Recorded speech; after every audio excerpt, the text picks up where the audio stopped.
morning friends. Good morning friends. Yesterday we have to see in video 3 and 4 that is BPT theorem, converse of BPT theorem, angle bisector theorem and the theorem of three lines parallel and their transversal. We have to see these theorems in video number 3 and video number 4. Once again we have to revise what is BPT. BPT theorem. This theorem is highly important for 10th class, in 10th board class or in 10th exam in paper. Okay, listen. What is? देखो बच्चों, ABC is one of the triangle. ABC is one of the triangle and line L is parallel to side BC.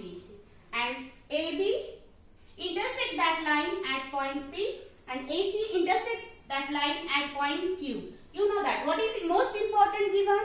That is in triangle ABC, line L is parallel to side BC. Then we have to apply basic proportionality theorem, BPT theorem. कैसे आएगा बच्चों? कसे येणार? From vertex A पासून आपण start करणार. AP upon PB is equal to AQ upon QC. म्हणजे ज्या त्रिकोणामध्ये एखादी लाईन जर त्रिकोणाच्या तिसऱ्या बाजूला समांतर असेल, पॅरलल असेल, तर तिथे आपण कोणता थेरम यूज करू शकतो बेटा? बीपीटी थेरम यूज करू शकतो. म्हणजे त्याच्यामध्ये सर्वात महत्त्वाचं काय असतं की एक कुठल्या तरी साइडला एक लाईन काय पाहिजे? पॅरलल पाहिजे, समांतर पाहिजे. म्हणजे उरलेल्या दोन बाजूंना ती काय करते? इंटरसेक्ट करते. जेव्हा ही कंडिशन असेल तेव्हा आपण एक्झाम्पल मध्ये बेसिक प्रोपोर्शनॅलिटी थेरम वापरू शकतो. कॉन्व्हर्स काय आहे बीपीटीचा? कॉन्व्हर्स बेसिक प्रोपोर्शनॅलिटी थेरम हा पण आपण एक्झाम्पल मध्ये वापरणार आहोत. हा थेरम लिहिण्यासाठी नाहीये, पण याचा यूज एक्झाम्पल मध्ये आहे. What is? In triangle. तोच ट्रायंगल घेऊया आपण ए पी सी. आता ही लाईन पॅरलल नाही दिलेली, ही लाईन पॅरलल दिलेली नाहीये, आपल्याला ती पॅरलल दाखवायची आहे.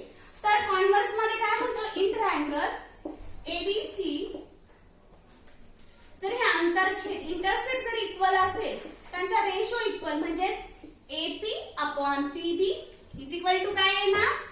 PQ upon QC. म्हणजे हे जर त्याच्या गिव्हन मध्ये दिलेलं असेल, हे जर त्याच्या गिव्हन मध्ये दिलेलं असेल, तर दॅट इज आपण काय म्हणू शकतो? Therefore we have to said that line L is parallel to side BC. म्हणजे जे बेसिक प्रोपोर्शनॅलिटीच्या गिव्हन मध्ये दिलेलं असतं ते कॉन्व्हर्स ऑफ बीपीटीच्या काय असतं बेटा?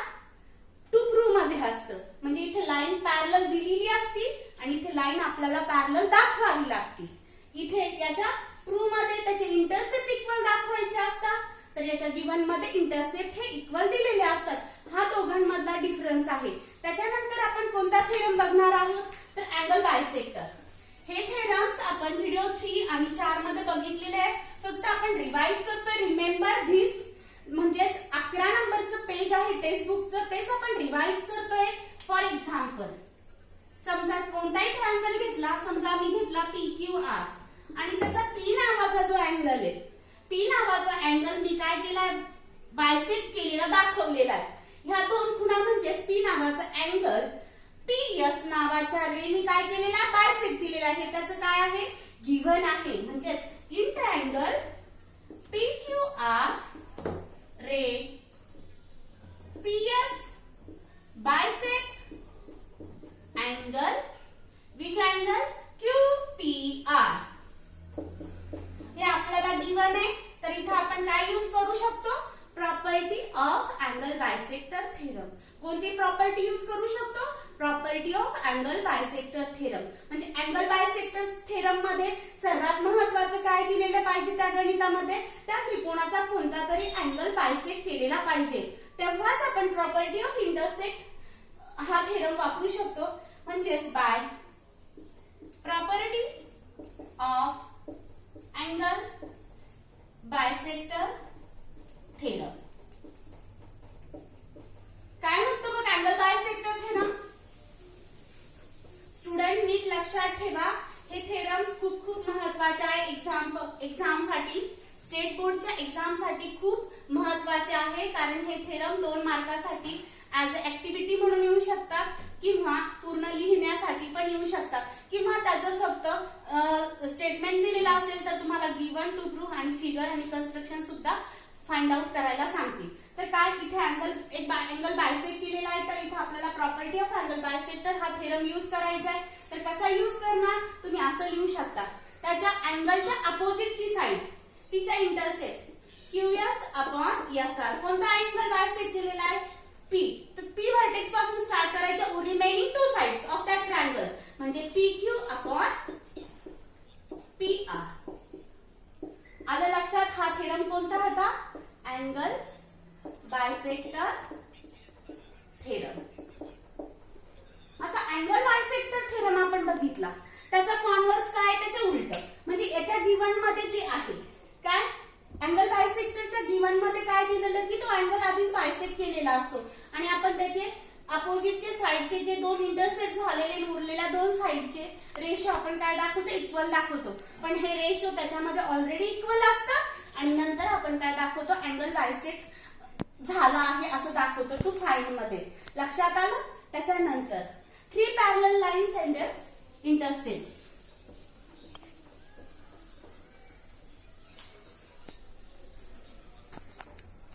Three parallel lines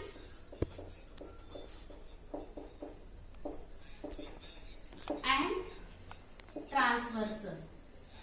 Property of 3 parallel lines and their transversal. आता तुम्हाला माहिती की 3 लाईन जर पॅरलल दिलेल्या असतील, लाईन L, M आणि N ह्या एकमेकींना पॅरलल आहे आणि त्यांना 2 ट्रान्सव्हर्सल इंटरसेक्ट करतायत, तर त्यांनी इंटरसेक्ट केलेले जे आंतरछेद असतात त्यांचा रेशो काय असतो बेटा, इक्वल असतो. म्हणजेच we have to set that दिलेलं काय, line L is parallel to M, M is parallel to N. सर्वात महत्वाची condition, line L is parallel to M and M is parallel to N. This condition is very important for solving this example. मग आपण त्याची intercept कशी equal दाखवायचे, AB upon BC is equal to PQ upon QC. याला म्हणतात 3 parallel lines and their transversal. तर आपण हे पुस्तकातल्या 11 नंबरच्या पेजवरचं रिमाइंडर दिस हे घेतलेलं आहे आणि याच्यामध्येच काही सॉल्व एक्झाम्पल्स आहेत. या रिमाइंडर दिस झाल्यानंतर 12व्या पेजवर काही सॉल्व एक्झाम्पल आहेत. ते सॉल्व एक्झाम्पल परीक्षेसाठी खूप महत्वाचे आहेत. फॉर एक्झाम्पल नीट लक्षात घ्या, आता तिथं दिलेले जे एक्झाम्पल्स आहेत ते तुम्ही तुमच्या वहीत पुस्तकातनं बघून लिहून घ्या, परंतु आपण सॉल्व कसे करायचे ते बघणार आहोत. आता हे बघा, in triangle ABC that is line DE is parallel to BC. What is given? Solution. Solve example.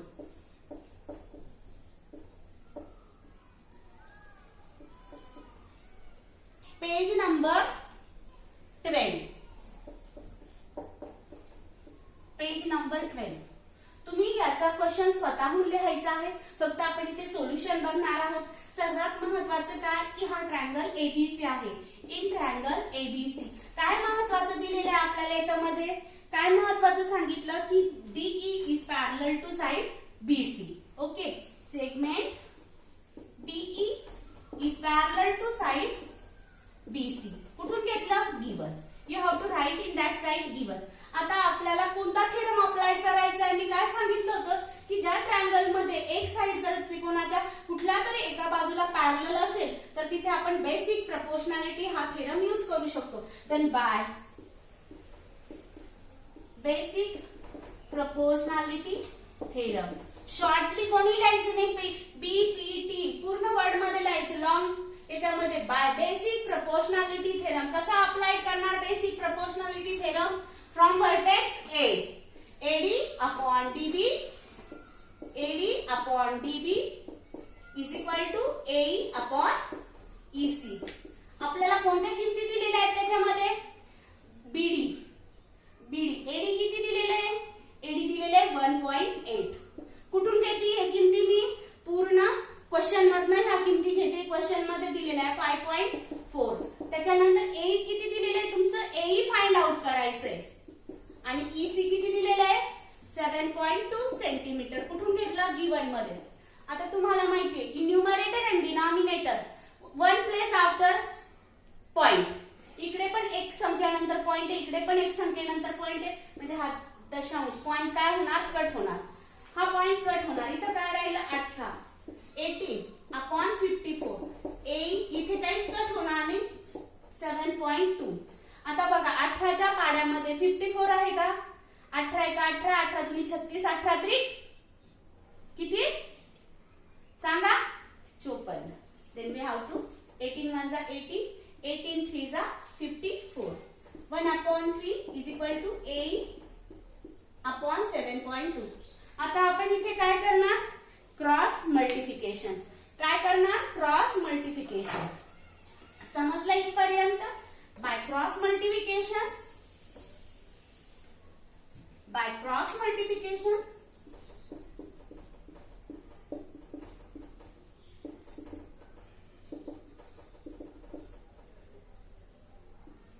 1 into 7.2 is equal to 8 into 3. आता राइट हँड साइडला 3 आहे. आपल्याला A ची किंमत काढायची आणि त्याच्या बरोबर गुणिले किती आहे 3 आहे. मग 3 हा कुठे येणार लेफ्ट हँड साइडच्या डिनॉमिनेटर मध्ये. 1 into 7.2 that is 7.2 upon 3 is equal to A. आता 3च्या पाड्यात 3 1 3 3 दुने 6 पॉइंट तसाच आणि 3 चौक 12 म्हणजे तुमची A ची किंमत किती आली. therefore A is equal to 2.4 unit दिलेलं आहे तिथं म्हणून आपण काय लिहिणार सेंटीमीटर. आता इथं आपण कोणता थेरम यूज केला मग बेसिक प्रपोर्शनॅलिटी थेरम. असंच एक एक्झाम्पल मार्च 2010च्या क्वेश्चन नंबर 2B मध्ये आलेले 2 मार्कासाठी. ते एक्स्ट्रा आपण मी तुम्हाला तो प्रश्न लिहून देते काही हरकत नाही. इन ट्रायंगल PQR हे तुमच्या पुस्तकातलं एक्झाम्पल नाहीये सॉल्व. हे 2020च्या मार्चच्या एक्झामला आलेलं एक्झाम्पल आहे. हे एक्झाम्पल 2 मार्काचं आहे. क्वेश्चन नंबर 2B मध्ये आलेलं आहे. इथे ट्रायंगल कोणता दिलेला आहे PQR आणि कोणती लाईन पॅरलल आहे तर line segment parallel to M आणि किमती दिलेल्या आहेत त्याच्या. PM is equal to 15. त्याच्यानंतर MQ is equal to 10. NR is equal to 8 and find PN. Okay कोणता एक्झाम्पल आलेला इथं काय दिलेलं आहे your segment NM is parallel to side QR. कोणत्या एक्झामला आलेलं आहे हे मार्च 2020.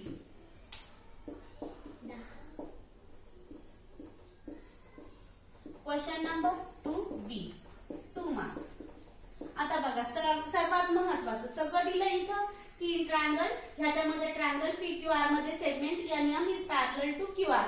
म्हणजेच आपण इथं पॅरलल लाईन दिलेली आहे म्हणजेच आपण इथं बेसिक प्रपोर्शनॅलिटी थेरम यूज करू शकतो. सोल्युशन कसं सोडवायचं.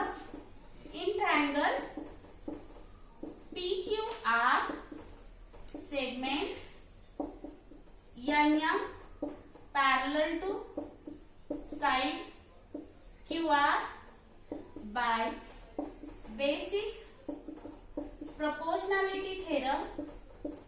कसं वापरायचं PN upon NR PM is equal to PM upon MQ. कशामुळे बाय बेसिक प्रपोर्शनॅलिटी थेरम मुळे.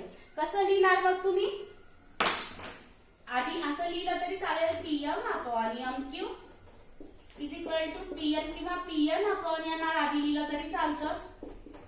पुट द व्हॅल्यू काय काय दिलेले PM 15 भागिले 10. त्याच्यानंतर PN आपल्याला फाइंड आउट करायची आणि NR किती दिली 8. कुठून घेतलं हे गिवन. आता काय करायचं by cross multiplication. Cross multiplication करताना 15 गुणिले 8 बरोबर PN इंटू 10. आता 15 into 8 अपॉन हे इकडे गुणाकारात आहे उजव्या साईडला, तर डाव्या साईडला कुठे जाणार भागाकारामध्ये. pn इज इक्वल टू, आता बघा कशाने भाग जातो, बेनी भाग जातो. बेचोक 8 बे पंचे 10. आता बघा 15 into 4 upon 5 is equal to pn. 5च्या पाड्यामध्ये 15 किती वर 3 वर, 5 त्रिक 15, 3 गुणिले 4 pn, 4 त्रिक 12. That is pn is equal to 12. Unit दिलेलं नाही म्हणून UNIT युनिट. हे बघा हा प्रश्न, या प्रकारचे प्रश्न बेसिक प्रोपोर्शनॅलिटी थेरमचे प्रश्न आपल्याला कशात येतात, लेकरांनो बोर्डच्या एक्झाम मध्ये येतात. तर इथे बेसिक प्रोपोर्शनॅलिटी थेरम हा महत्वाचा आहे. त्याच्यावरचे हे 2 प्रश्न बघितले. त्याच्यानंतर आपण अँगल बायसेक्टरचे एक्झाम्पल बघणार आहोत. Solve example angle bisector.